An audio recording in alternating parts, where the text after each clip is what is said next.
Burchill 9b question 10. We've got the classic situation for equilibrium here with a beam being supported at two ends and there is a mass on that beam.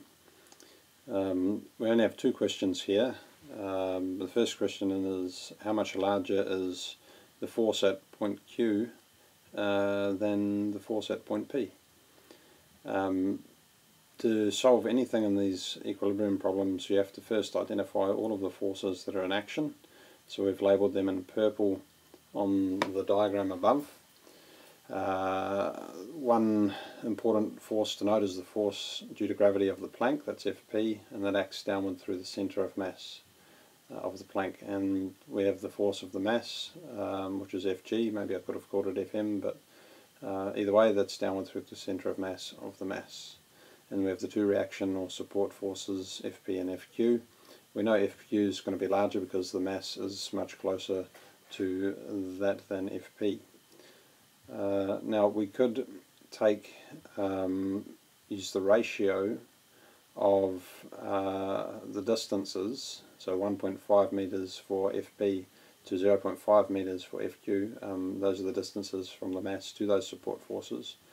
And the total downward force will be evenly distributed according to the ratio of those distances. Remember, we're dealing with torque here, so force times distance of one should equal force times distance of the other.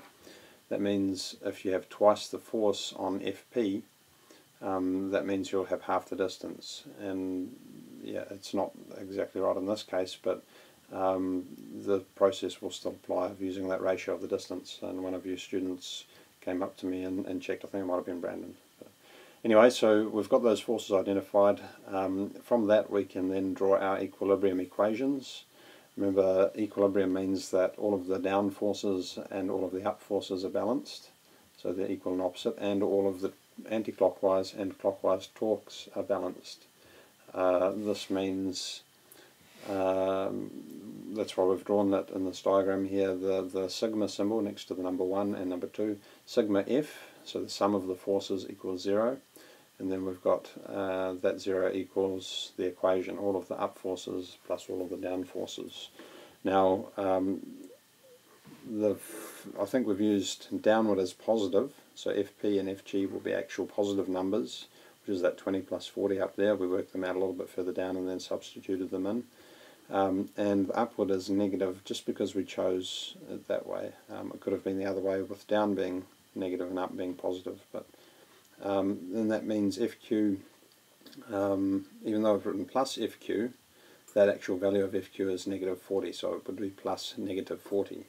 And Fp, whatever the answer we get for there, will be a negative value because it's in the other direction. But, the other one, the torque equation, we've got the 1 meter times the force of the plank plus 1.5 meter times the force of the mass, and then because we're I guess technically speaking we could have done plus 2 times Fq since Fq is a negative, but we've mixed up just a little bit in there and been inconsistent.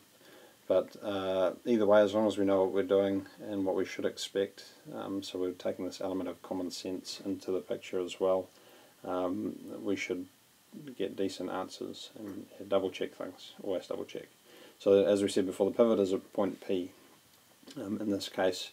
And one thing I didn't mention in class, which is very useful, wherever you choose the pivot, that cancels out the use of that force, so in this case Fp, in the equation. And you'll notice in our torque equation, the sum of the torques number 2, that Fp, not the Planck Fp, but Fp for the upward support force, doesn't feature. That means we've successfully removed one of the variables, and that means we've only got one other remaining variable we don't know in that torque equation, which is Fq, and that allows us to find Fq.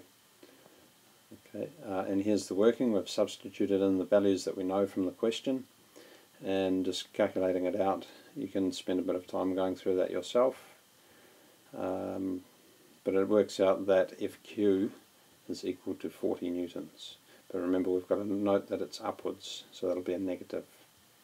And you'll see I've got total and then a circular sort of arrow on the side just here, That's total anti-clockwise torque, going against the direction of the direction a clock would go in. And that's question B, was asking what the total anti-clockwise force is, and that's just 2 times FQ, because we've got 2 meters away from that pivot point, times by the force at FQ, and the negative indicates that it's upwards or anti-clockwise in that direction.